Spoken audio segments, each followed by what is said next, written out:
It was my first night on the job. I'd been told the morgue could be unsettling, but I brushed it off. Rumors thrive in places like this. I wasn't here for ghost stories. I needed the paycheck. The door creaked open as I pushed through, greeted by a blast of cold, sterile air. The morgue assistant on duty, a middle-aged man with a weary expression, barely glanced at me before shoving a folder into my hands. "Read this," he said, his voice as lifeless as the room we stood in. The folder was marked Shift Report Guidelines in bold, black lettering. I flipped it open, skimming the first page. 2 rules stood out, printed in red. 1. Always lock the drawers. 2. Leave a detailed report before sunrise. I raised an eyebrow. Is this really necessary? He didn't answer right away. His gaze lingered on something just over my shoulder, though when I turned, there was nothing there. Finally, he spoke, his tone quieter. "You don't want to end up like the last one who didn't." That was it. No elaboration, no further instructions. He walked out without another word, leaving me alone with the hum of the overhead lights and the faint metallic smell that clung to the air. As I stood there, the words from the hallway replayed in my mind. Always leave a detailed shift report. I told myself it was just a strange initiation ritual. But even then, something about it felt off. The morgue wasn't much to look at. A few rows of brushed metal drawers, sterile counters and cabinets stocked with supplies I didn't want to think too hard about. The fluorescent lights buzzed overhead, casting everything in a pale, almost sickly hue. It wasn't my first choice for a job, but beggars can't be choosers. I was broke and needed work. They didn't ask much for this position. Someone dependable, discreet, and willing to work nights. I fit the bill, and besides, I wasn't one to get spooked easily. The rumors, stories about odd happenings, objects moving on their own, and whispers where there should be silence, were just that, stories. I settled into the small desk by the door, going over the guidelines again. The rules were straightforward enough. Lock the drawers. Leave a detailed report before sunrise. Nothing complicated, but the way they were emphasized gave me pause. Whoever wrote this had a strange sense of priorities. The silence in the morgue was a different kind of quiet, not the peaceful kind. It pressed down, making even the smallest noise seem louder than it should be. The hum of the lights, the faint clink of metal when I adjusted my chair, it all felt amplified, exaggerated. I chalked it up to nerves. First nights are always the hardest. I didn't notice the drawer until I got up to stretch my legs. Most of them were unremarkable. Metal handles, numbered plates. But one, near the far end of the room, caught my eye. The label didn't have a number. It had a name, E. Moore. It wasn't on the assignment sheet. Nothing about it was logged anywhere in the shift records I'd skimmed earlier. The handle had a faint sheen of wear, as though it had been touched far more often than the others. A small padlock hung from it, the kind you might use to keep prying hands away. Curious? The voice startled me. I hadn't heard anyone come in. I turned to see a man leaning in the doorway, his shirt untucked and his badge hanging crooked on his chest. He looked like he hadn't slept in days. "Didn't mean to sneak up," he said, though he didn't sound particularly sorry. I gestured toward the drawer. "What's the deal with that one?" His face shifted slightly, just enough to make it clear I'd touched on something I wasn't supposed to. "Don't worry about it," he said, stepping inside and motioning for me to follow him back to the desk. "Rule 3 unofficially, never touch that drawer." "Why not?" He didn't answer right away. Instead, he busied himself with the coffee maker in the corner. When he finally spoke, it was with the same detached tone as before. "Let's just say it's not worth the trouble." Before I could press further, the lights flickered. A quick, stuttering blink that left the room darker than it should have been for just a moment. He didn't flinch. "You'll get used to that," he said. "Building's old, wiring's a mess." I didn't say anything. I wasn't convinced it was just the wiring. Later, as he prepared to leave, he turned back to me one last time. "You'll be fine, as long as you follow the rules," he said. "And don't go near that drawer, not even out of curiosity." I didn't respond, watching him disappear into the hallway. The heavy door swung shut behind him, leaving me alone again with the hum of the lights. The quiet was beginning to feel less like an absence of sound and more like something alive, pressing in from every side. I sat at the desk, idly shuffling through old papers left by previous shifts, trying to fill the void. Most of it was routine: forms for logging in arrivals, inventory lists, procedural memos. And then I found the shift report. It was buried under a stack of outdated files, the paper slightly crumpled, the handwriting uneven. Most of it was standard documentation. Times, dates, the usual notes about drawer inspections. But near the bottom of the page, the tone shifted. "Unusual activity in drawer 17. Do not open." The sentence stopped there, the pen stroke trailing off mid-word. A faint indentation marked the paper where the pen must have pressed harder than intended, as if the writer's hand had trembled. I read it again, then a third time, feeling a knot form in my stomach.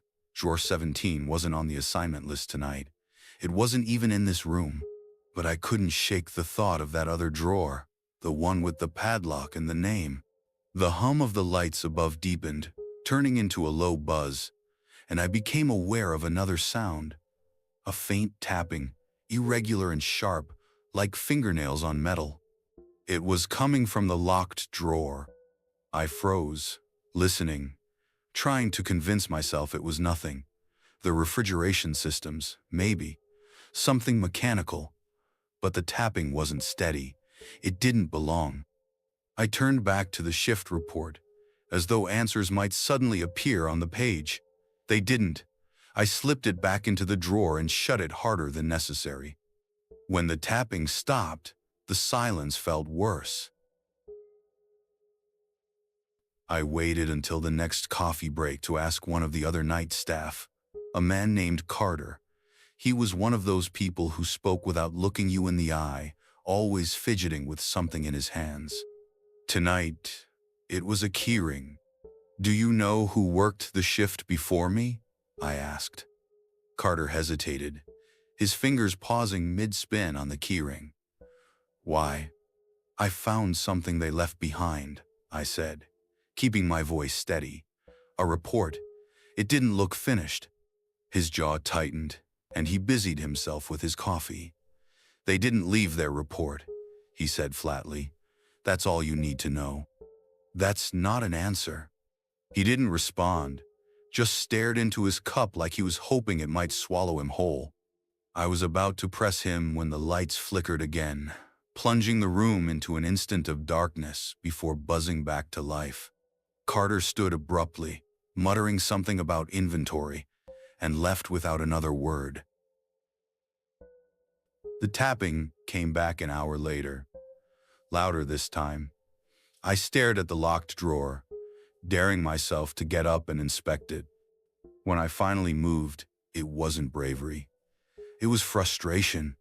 I crossed the room, stood in front of the drawer, and reached out to touch the padlock. It wasn't locked. I stepped back, letting the realization settle. The padlock was still in place, but it wasn't secured. The metal latch dangled loose, as though someone had left it undone. My hand hovered over the handle, hesitating. Then the tapping stopped, replaced by a faint creak from within the drawer itself. I stepped back, my pulse pounding in my ears. Whatever was inside, it wasn't my job to find out. Not yet. I don't remember deciding to open the drawer. One moment I was standing there, staring at the loose padlock, and the next, the handle was in my hand, and the drawer slid open with a low groan. Inside, there were no remains, just a few objects resting on a piece of faded fabric. The first was a medallion, heavy and cold to the touch. Its surface was etched with symbols I didn't recognize, lines and curves that seemed almost deliberate in their chaos. Turning it over, I found no clasp or chain, just more of the same markings, spiraling inward to a single dot. The second item was a photograph. The person in it wasn't much older than me. They wore the same uniform, the same badge clipped to their chest. Their smile looked forced, like they were trying to mask something. Fear, maybe, or exhaustion. Written on the back, in the same uneven hand as the shift report, was a single word: incomplete. I set the photo down and reached for the medallion again, running my thumb over the engravings. It was heavier than it looked, and holding it filled me with a strange unease, like I was holding something that didn't belong to me. I closed the drawer carefully, resecuring the padlock even though I knew it wouldn't do much good. The hallways felt longer that night, the shadows thicker. I told myself it was just my imagination, that the medallion and photo were nothing more than forgotten clutter left by someone careless. But the words on the photo kept circling back, incomplete. The first time I saw the figure, I wasn't sure if it was real. It was at the end of the corridor, where the light barely reached. They stood there, unmoving, their face obscured. I froze, unsure whether to call out or retreat. Then they stepped forward, and I realized it wasn't just someone passing through. Their face came into view, and I recognized it immediately. It was the person from the photograph. Their eyes didn't meet mine. They stared past me, their expression blank, their movements wrong. Too stiff, too deliberate. I opened my mouth to speak, but no sound came out. My legs felt rooted to the spot. The figure walked past me without acknowledgement, heading straight for the locked drawer. They stopped in front of it, raising one arm to point. Their finger, pale and unmoving, rested just above the padlock. Then their head turned slowly, their vacant eyes meeting mine for the first time. "Finish it," they whispered. The sound wasn't a voice. It was more like the air around me had carried the words, pressing them into my ears. And then they were gone. One moment they were standing there, and the next, the space was empty, as though they'd never been there at all. The drawer remained closed, but the medallion felt heavier in my pocket, pulling at the fabric like it wanted to sink straight through. I sat at the desk, staring at the blank shift report in front of me. The words I needed to write were right there in my mind, but each time I tried to begin, my hand hesitated.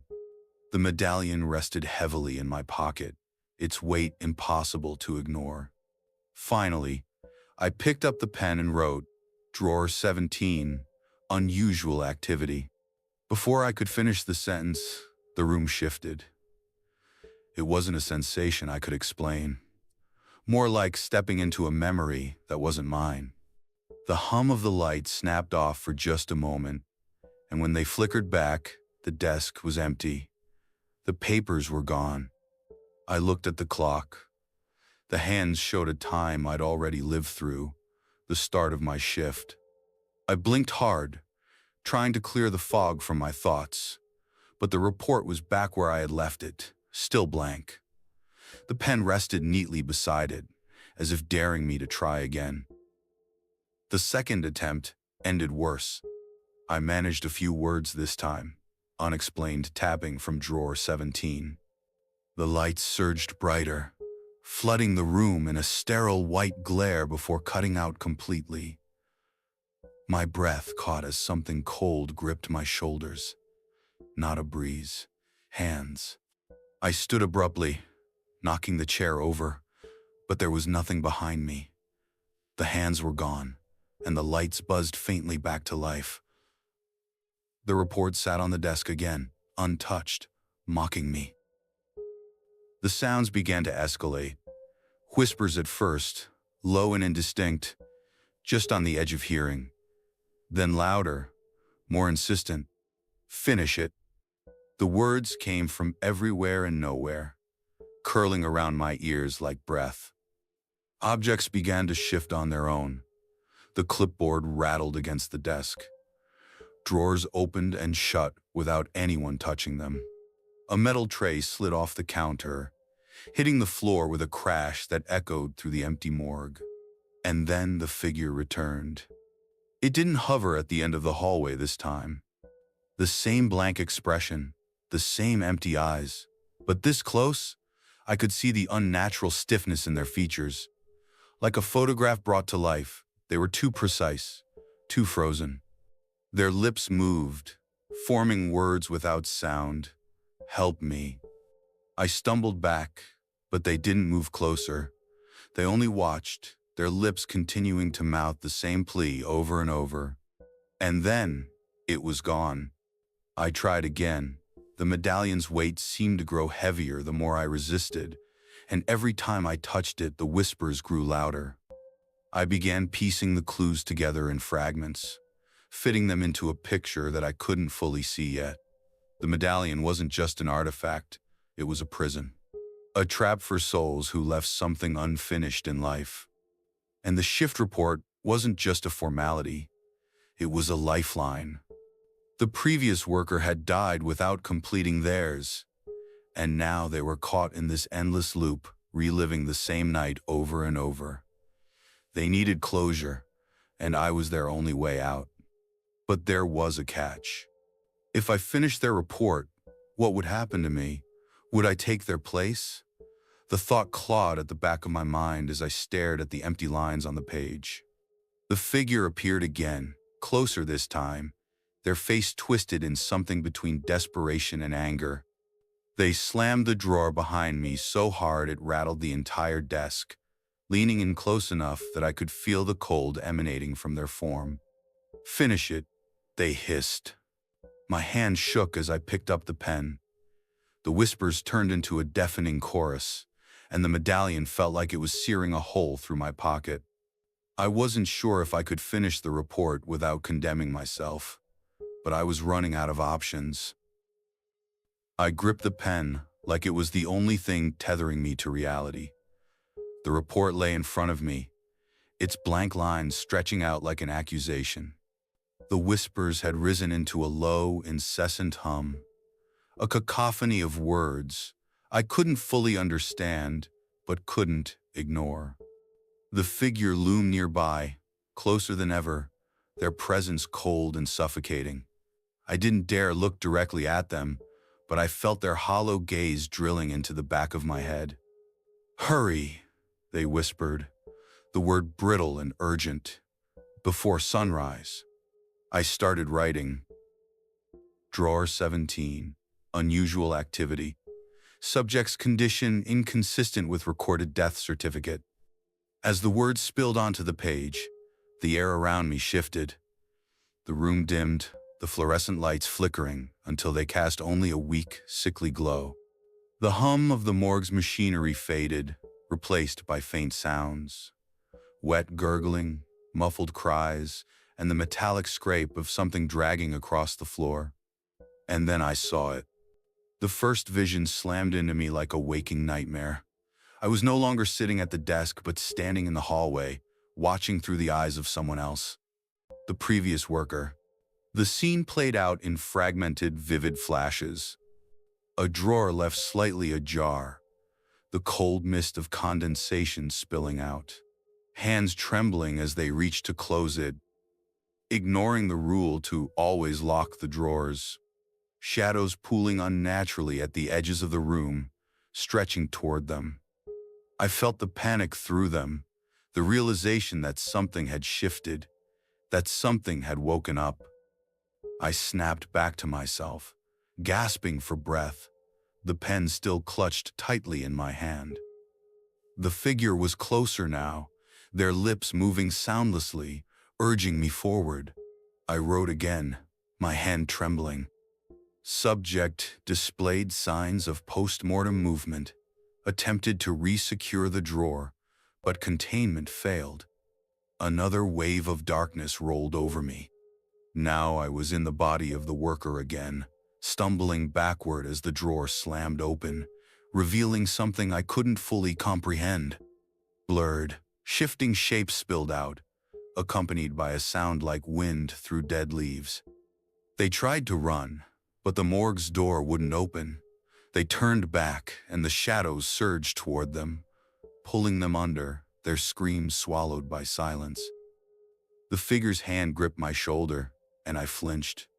"Right," they whispered. I pressed the pen harder against the paper, forcing the words to come faster, trying to finish before whatever was coming finally reached me. Final entry: encountered unidentified entity. Report incomplete. End of shift. The pen slipped from my fingers, the tip skidding off the page as a sudden weight pressed down on the room. The whispers stopped all at once, leaving behind an oppressive silence. The figure straightened, their form growing hazy, dissolving like mist in the sunlight. Their vacant eyes lingered on me, and for the first time, there was something human in their expression. Relief. The medallion in my pocket grew warm, the engraved symbols glowing faintly before dimming into nothing. The figure mouthed two final words before disappearing entirely. "Thank you." The air felt lighter, the oppressive weight was gone.